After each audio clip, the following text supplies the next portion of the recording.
Perder a un hijo es una experiencia extremadamente dolorosa y devastadora para cualquier padre o familia. El dolor y el trauma asociados con una pérdida tan trágica pueden ser abrumadores y duraderos, especialmente cuando sucede durante la infancia, pues deja a todos con una sensación de impotencia e injusticia ante la posibilidad perdida de una larga vida. Esto fue lo que despertó el fallecimiento del pequeño Hunter McIntosh, de tan solo 9 años. Su madre, devastada por la tragedia, no pudo evitar pedir la condena máxima y una vida en prisión para su atacante, a pesar de que se trataba de un menor de 15 años.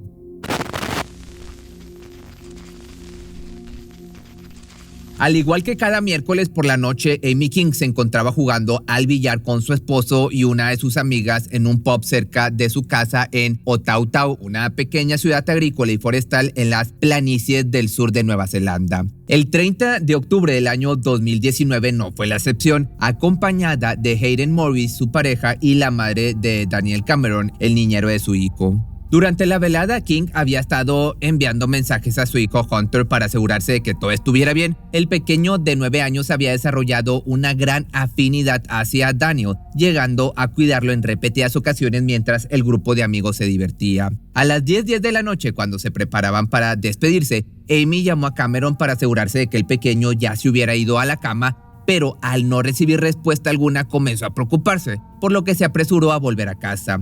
Minutos más tarde llegó a su hogar y lo primero que notó es que no había señales de Daniel ni de su hijo. Al acercarse a la habitación de Hunter, notó que la cama estaba vacía y se dispuso a cerrar la puerta, pero un impulso la detuvo. En lugar de cerrar el dormitorio, Amy abrió la puerta completamente, llevándose la desagradable sorpresa de encontrar el cuerpo de su hijo tendido boca abajo a los pies de la cama. Un hilo rojo se había formado alrededor de sus labios, mientras que un arma punzocortante grande atravesaba su estómago. Hunter estaba totalmente pálido.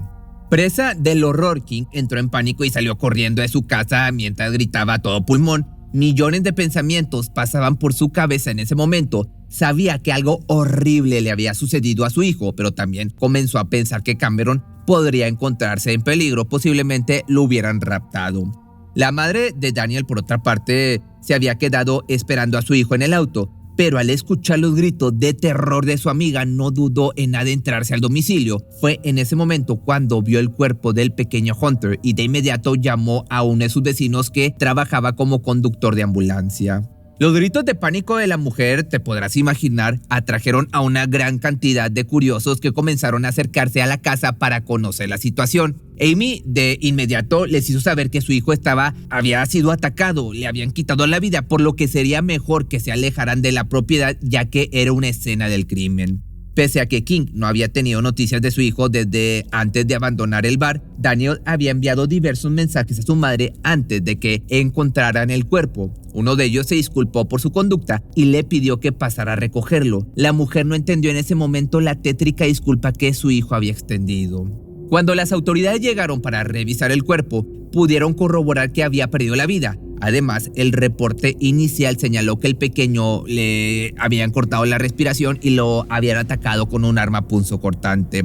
Todas las miradas entonces apuntaban hacia un solo sospechoso, pues Daniel. Pero aquí la pregunta es, ¿cómo es que un joven podría lastimar a un infante, a un inocente, con tanta crueldad?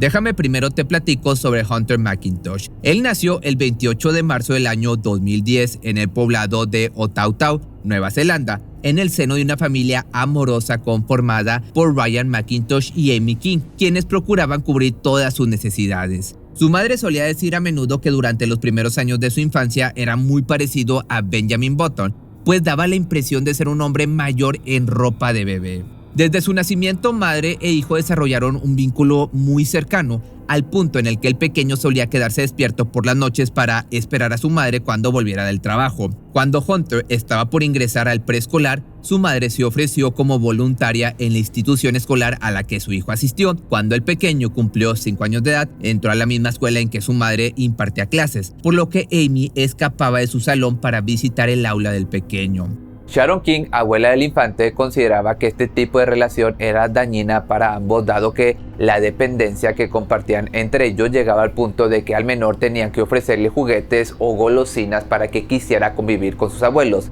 Lejos del apego entre el menor y su madre, Hunter es recordado como un pequeño muy cariñoso, amable y sensible, con una personalidad cuya alegría resultaba contagiosa. El pequeño cautivaba a todos a su alrededor por su sensibilidad y empatía. Su abuela recuerda que en una ocasión lloró por 2 o 3 días tras quedar conmovido por un perro que vio en el aparadero de una tienda de mascotas, dado que el animal no tenía hogar.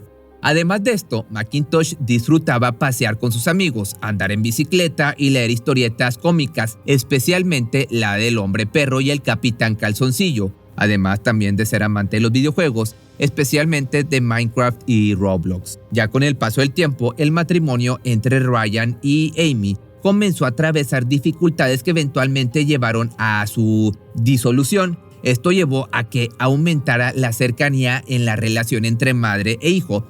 Fue durante ese episodio que la mujer decidió hacer algo al respecto para mejorar la situación. Un par de años más adelante, King conoció a Hayden Morris, con quien al poco tiempo comenzó una relación. El enamoramiento llegaría a su punto cúspide a principios del año 2019, cuando la pareja contrajo matrimonio. Morris había logrado encajar a la perfección en la estrecha relación entre ambos, me refiero entre madre e hijo.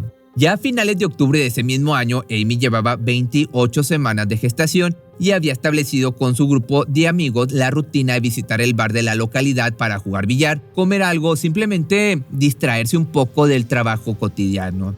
El 30 de octubre del año 2019, como era habitual, la pareja se disponía a salir a la reunión, pero no tenían una niñera que pudiera hacerse cargo de Hunter. Es por eso que no dudaron en aceptar la atención de Daniel Cameron, cuando su madre propuso que él podía cubrir ese turno, ya que anteriormente había hecho otros trabajos como niñero.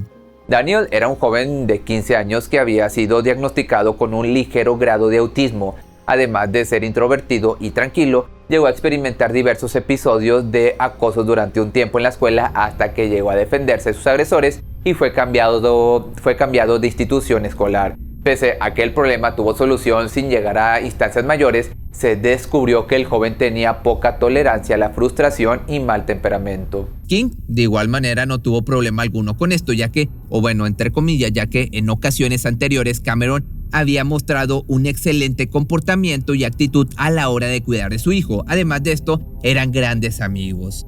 Ese miércoles todo parecía transcurrir con normalidad. Daniel llegó a casa de King para comenzar su turno, mientras que la mujer se despidió de su hijo con un largo beso en la frente. Luego de esto se dirigió al pub acompañada de su pareja. La madre de Daniel se unió a la pareja poco después. Durante la velada, Amy envió varios mensajes al joven para preguntarle si había suficientes víveres en el refrigerador.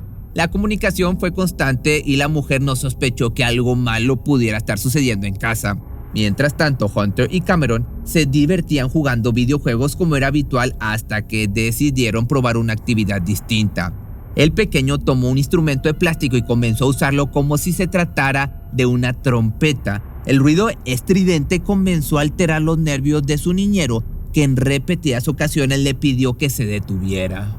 Como es natural en un niño, el pequeño siguió haciendo ruido con el instrumento y provocó el hartazgo de su cuidador, que comenzó a golpearlo indiscriminadamente. Acto seguido tomó un gran cuchillo de la cocina y apuñaló al pequeño en diversas ocasiones hasta que terminó perdiendo la vida. Momentos más tarde, la casa se encontraba vacía, mientras que el cuerpo del pequeño Hunter yacía boca abajo a los pies de su cama. Daniel fue visto por algunos de sus vecinos merodeando por el vecindario, hasta que fue recogido a las 11 de la noche por un par de hombres que lo llevaron a casa. Cuando Cameron llegó a casa y vio por primera vez a su madre, no pudo evitar derrumbarse y llorar en su regazo pidiendo perdón. A las 12:30 los oficiales llegaron a su casa para arrestarlo. No obstante, el joven opuso resistencia durante el proceso y la policía tuvo que hacer uso de la fuerza para llevarlo a la comisaría. Dentro del precinto, el joven se negó a dar entrevistas a los medios de comunicación y en la sala de interrogatorio se negó a dar los principales detalles de lo que había hecho. Pese a esto, admitió abiertamente haber perpetrado o haberle quitado la vida a su pequeño amigo. Por otra parte, Daniel fue entrevistado por psicólogos y psiquiatras, quienes determinaron que su estado de salud mental era apto para ser juzgado, pero no encontraron motivos en su psique para que tuviera un episodio de ira tan violento. Que por cierto, la noche del homicidio, Ryan McIntosh se comunicó con uno de sus vecinos sumido en llanto para preguntarle si eran ciertos los rumores sobre la muerte de su hijo. Dado que ambos eran menores de edad cuando sucedió el homicidio, la identidad de Daniel no fue revelada ante la opinión pública. El inspector Mike Broman aseguró en una conferencia de prensa que el incidente se trataba de un hecho aislado que no tenía relación con alguno de los 10 homicidios de menores sucedidos en el país durante ese mismo año. La población de Otautau, te podrás imaginar, se encontraba sumida en el pánico tras el incidente, dado que se trataba de una población pequeña. Básicamente todo el pueblo se conocía, por lo que no podían pensar en que uno de ellos hubiera cometido un acto tan terrible. Pero 8 días después del incidente, un gran número de personas se dieron cita en el complejo deportivo Otautau para asistir al funeral conmemorativo en honor del pequeño. Las calles de la ciudad se habían quedado completamente vacías. Amy, por su parte, agradeció a todos por su solidaridad y solicitó durante el servicio su apoyo económico para solventar los gastos funerarios, algo que por cierto fue cubierto en su totalidad gracias al apoyo de todos los vecinos. Durante su discurso, la mujer también mencionó que si tuviera delante de ella a todos los niños pequeños del mundo, elegiría a su hijo nuevamente. El pequeño Hunter temía la oscuridad, por lo que su madre solicitó que en su ataúd colocaran luces que se encendieran al momento de cerrar la tapa. 2 días después del incidente, este chico fue presentado ante el tribunal de distrito acusado por homicidio en primer grado. Debido a su condición como menor de edad, los detalles del proceso no fueron revelados ante la prensa ni la opinión pública. Finalmente, el 29 de junio del año 2020, el joven se presentó para la audiencia de su sentencia. Ese día una gran multitud se había dado lugar para atestiguar la identidad del responsable. Durante el proceso, Cameron escuchó una gran cantidad de testimonios de los allegados a su víctima que relataron cómo era su relación con el pequeño. Amy, por su parte, declaró que nunca podría perdonar al que le quitó la vida a su hijo, alguien en quien había confiado, además de que esperaba que fuera enviado a prisión. Daniel, por su parte, fue sentenciado a cadena perpetua con un mínimo de 11 años antes de su primera revisión de libertad condicional. Pero al final tú déjame tus comentarios. ¿Crees que la condición es una excusa o es un pretexto o se puede justificar de cierta manera lo que le hizo a su amiguito? Como te digo, déjame aquí abajo tus comentarios y nos vemos el día de mañana o el lunes en un nuevo video.